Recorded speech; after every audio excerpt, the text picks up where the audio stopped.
Breaking news చూస్తున్నాం. IT దాడులపై MP కొత్త ప్రభాకర్ రెడ్డి స్పందించారు. 1986 నుంచి వ్యాపారం చేస్తున్నా, అప్పటి నుంచి నాది వైట్ పేపర్ మీదే ఉంటుందని, తమ ఇంటిపై ఐటీ దాడులు కొండను తవ్వి ఎలుకను పట్టిన చందంగా ఉంటుందన్నారు. ఇవన్నీ ఎన్నికల ముందు బదనాం చేయడానికి తప్ప మరేమీ కాదన్నారు. ఇక ఐటీ అధికారులు చేస్తున్న దాడుల్లో ఎలాంటి ఆధారాలు ఉండవని, తనకు ఎవరితో పొత్తులు దందాలు లేవని తేల్చి చెప్పారు. దేశవ్యాప్తంగా బీఆర్ఎస్ పార్టీకి పెరుగుతున్న ఆదరణ చూసి ఐటీ దాడులు చేసి ప్రజలను తప్పుదోవ పట్టిస్తున్నారని ప్రభాకర్ రెడ్డి తెలిపారు. ఇక ఈ విషయమై మరింత సమాచారం మా ప్రతినిధి సునీల్ తెలియజేస్తారు. సునీల్, చెప్పండి, మీ దగ్గర ఉన్న డీటెయిల్స్ ఏంటి? మెదక్ బీఆర్ఎస్ పార్టీ ఎంపీ కొత్త ప్రభాకర్ రెడ్డి సంబంధించినటువంటి కార్యాలయాలపై, ఇళ్లపై కూడా ఐటీ దాడులు ఉదయం నుండి కొనసాగుతున్న విషయం తెలిసిందే. ఈ నేపథ్యంలో ఆయన సిద్దిపేట జిల్లా దుబ్బాకలో కార్యక్రమానికి హాజరైన సందర్భంగా తన కార్యాలయంపై జరుగుతున్నటువంటి ఐటీ రైడ్లకు సంబంధించి ఆయన స్పందించడం జరిగింది. తాను ఎలాంటి చట్ట వ్యతిరేక కార్యక్రమాలు చేయట్లేదని, తాను చట్ట పరిధిలోని వ్యాపారాలు చేస్తున్నానని చెప్తా ఉన్నారు. తాను వైట్ పేపర్ లాంటి వ్యక్తినని, తన వ్యాపారాలు కూడా స్పష్టంగా తెల్ల కాగితం లాంటివని ఆయన చెప్పే ప్రయత్నం చేశారు. అయితే మరోవైపు ఇదంతా కూడా బీజేపీ చేస్తున్నటువంటి కుట్రగా కూడా ఆయన పరోక్షంగా అభివర్ణించినటువంటి పరిస్థితి ఉంది. తనను భయపెట్టలేరని చెప్పి కూడా ఆయన చెప్పడం జరిగింది. తాను పార్టీ మారుతానని చెప్పి కూడా వారు భావిస్తున్నారు, కానీ అలాంటి ఏది జరగదు, తాను కేసీఆర్ వెంటనే ఉంటానని చెప్పి కూడా ఆయన చెప్పడం జరిగింది. అయితే ఈ నేపథ్యంలో సీఎం కేసీఆర్, మంత్రి హరీష్ రావుకు అత్యంత సన్నిహితులుగా ఎంపీ కొత్త ప్రభాకర్ రెడ్డి ఉన్నారు.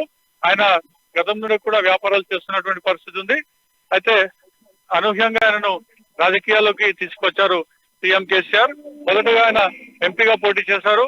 అనంతరం జరిగినటువంటి ఎన్నికల్లో మళ్ళీ కూడా ఆయన మెదక్ ఎంపీగానే పోటీ చేసి 2 సార్లు గెలుపొందినటువంటి పరిస్థితి ఉంది. మొత్తానికైతే జిల్లా వ్యాప్తంగా అయితే ఐటీ రైట్స్ సంబంధించి అయితే ఎంపీపై ఐటీ రైట్ జరుగుతున్న అంశం అయితే హాట్ టాపిక్ గా మారింది.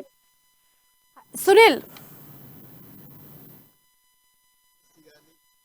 కొత్త ప్రభాకర్ రెడ్డికి అసలు ఏ వ్యాపారాలు ఉన్నాయి? ఇప్పుడు ఏ వ్యాపారానికి ఐటీ దాడులు నిర్వహించారు?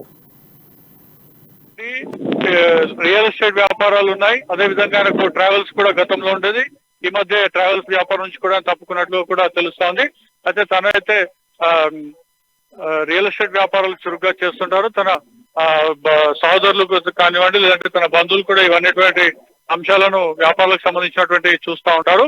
తాను ఎక్కడ కూడా రాజకీయాలకు వచ్చిన తర్వాత ప్రత్యక్షం కానీ పరోక్షం కానీ తన వ్యాపారాల్లో లేనని చెప్పి తన కుటుంబ సభ్యులే చూసుకుంటారని చెప్పి కూడా ఎంపీ కొత్త ప్రభాకర్ రెడ్డి స్పష్టం చేయడం జరిగింది. మొత్తానికైతే ఉమ్మడి మెదక్ జిల్లా వ్యాప్తంగా ఐటీ రైట్స్ ఎంపీపై జరగడం కలకలం రేపుతోంది. థాంక్యూ సునీల్. చెప్పేదానికి మరి టీవీలో వచ్చేదానికి మరి మాకు కంపెనీలకు సంబంధించింది ఎక్కడ కూడా పొంతనలు కనబడుతుంది. వాళ్ళు ఆధారాలు లేకుండా మాకు పైనుంచి ఒత్తిడి ఉన్నది, మాకు ఎవరో పంపించిండ్రు, ఎందుకు వచ్చినామో అని వాళ్ళకే తెలియదు. మరి ఇవన్నీ కూడా ఎలక్షన్ ముంగట కన్ఫ్యూజ్ చేయడానికి, మరి ఇన్ని సంవత్సరాలలో మా వ్యాపారంలో ఎన్నడూ కూడా మాకు ఇన్కమ్ ట్యాక్స్ సంబంధించిన అధికారులు కానీ, ఇన్కమ్ ట్యాక్స్ సంబంధించిన నోటీసులు కానీ ఇప్పటి వరకు రాలేదు. మరి ఇప్పుడే ఎందుకు వచ్చినాయి కూడా మరి ప్రజలు గమనించాలి. ఇది ప్రజానాయకులను టీఆర్ఎస్ పార్టీ మీద ఏదో బదనాం చేయాలి, మరి ఎలక్షన్ ముంగట వాళ్ళకి ఏదో బదనాం చేసే విధంగా వాళ్ళు చేసే కుట్రలో భాగంగా మరి ఇది కూడా మరి దాంట్లో ఎలాంటి ఆధారాలు లేవు. మాది అన్ని కూడా బ్యాలెన్స్ షీట్ క్లియర్ ఉంటుంది. మా వ్యాపారాలు కానీ, మేము చేసే వ్యాపారాలు కానీ ప్రభుత్వ పరంగా కానీ వేరే